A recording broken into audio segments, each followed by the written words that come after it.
Good morning, and welcome to our web conference. My name is Kay Tiemann. I lead the Technology Business Development Initiative of the Greater Dallas Chamber of Commerce. Encouraging new technologies that can drive economic prosperity for the Metroplex is paramount to our success. Today we will explore the future in medical imaging, and with your help, we will validate a new technology that can dramatically improve medical screening for cancer, heart disease, brain activity, and blood flow. This web conference is an open review of the 3D CBS, or three-dimensional complete body screening technology. This breakthrough in medical imaging technology will permit, for the first time, the use of PET technology, or positron emission tomography, that is safe enough for routine examination of healthy or apparently healthy individuals. This technology will enable the early detection of cancer, coronary diseases, and other systemic anomalies. With us today, we have a panel of very distinguished scientists, medical professionals, and industry specialists who will publicly examine the findings on how to improve by over 400 times the efficiency of current PET machines for whole body examination. As this is an open review, the reviewers here today are encouraged to ask Mr. Crosetto questions during his presentation. For our online attendees, we will provide you with time for question and answer later in the program at approximately 10:45, after the formal presentation. You're encouraged right now to email your questions, and they will be addressed during the Q&A. Now I would like to take a few moments to introduce our distinguished guests that are with us today. First, I'd like to introduce Dr. Vernon Porter, currently performing research at University of Texas at Dallas. Dr. Porter has a 30-year research career with Texas Instruments. He holds his doctorate in materials sciences. Welcome, Dr. Porter. Second, I'd like to introduce Mr. Jerry Merriman. Jerry is a retired Texas Instruments engineer who is noted for his co-invention with Jack Kilby of the electronic handheld calculator. He has approximately 50 years of experience in electronics and holds a number of awards and patents. Next, Dr. Robert Burns. Dr. Burns is board certified in internal medicine, hematology, and oncology, and currently practices at Doctors Hospital's facility in Dallas, Texas. He has been appointed Chief of Staff and Chief of Medicine over the past 25 years, and he's in private practice caring for cancer patients.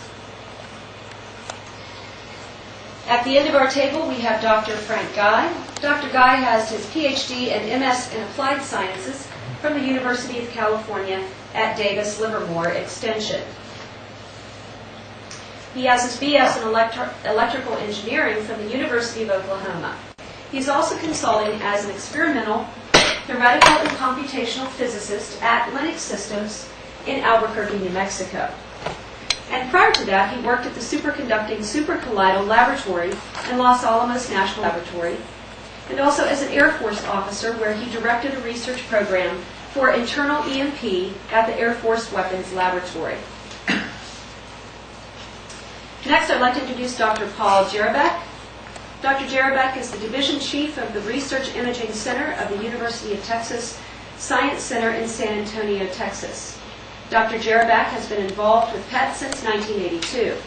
Although his background and experience is with the radiopharmaceuticals applied to PET technology, he is well aware of the development of this technology and scanners that have taken place over the past 18 years.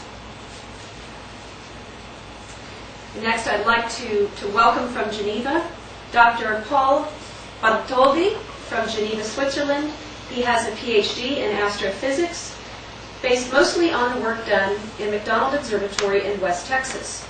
For 30 years, he has been responsible for computing at the observatory in Geneva, for hardware development, data analysis, and the like.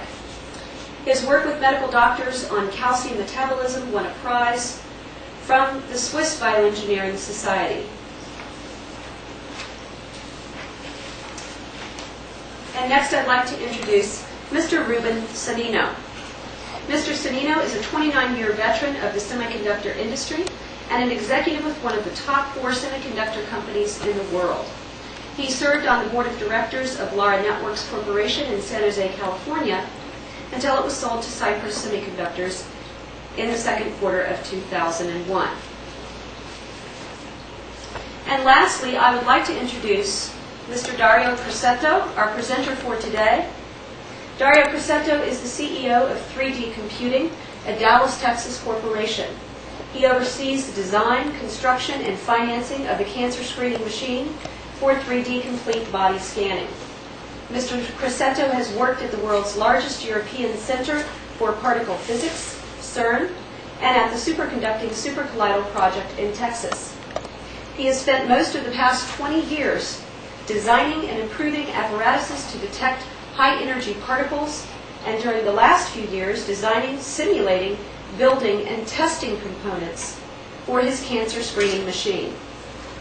Dario is an expert in high-energy physics and has made available his new design of the 3D CBS in various documents which are available on the web, in publications, books, and articles. Thank you again for joining us today and for your contributions. I will now turn the conference over to our conference chairman, Dr. Frank Guy. Thank you, Kate. Our first item on the agenda is for an overview to be presented by Dario Crosetto, and he's going to talk about why we have the 3D CBS, the three-dimensional complete body scan system, and after that we'll have a question and answer session. Dario? Well, thank you, everybody. Welcome to this place, and I hope that we will do a good work in finding either the difficulties or validate, but in either way this will contribute to improve and to advance in medical imaging. Just a few, let's say, comment on the next session of today, because I don't think that everybody is available for staying 6 hours on the web. So if I tell you in advance a little bit what will be the next presentation, then you will select the time. So there will be the first presentation of an hour starting from now, very general, but giving all the information regarding technology, economy, impact in healthcare. So that is the one that should reach a general audience. Then we have the question and answer, and all the session after that we are going into very detailed different components of the machine, means the detector, electronics, and then also testability, geometry of the mechanics, and then the very last, I think that if you would like to kind of see a little bit the conclusion, and especially the medical impact, so it will be more interactive for the doctor oncologist, it will be this afternoon at 3:15. And then the session will end at 4 o'clock for the web, always Central Standard Time. We will try to summarize and see what has done and what has to be done in order to complete and make this available to everybody.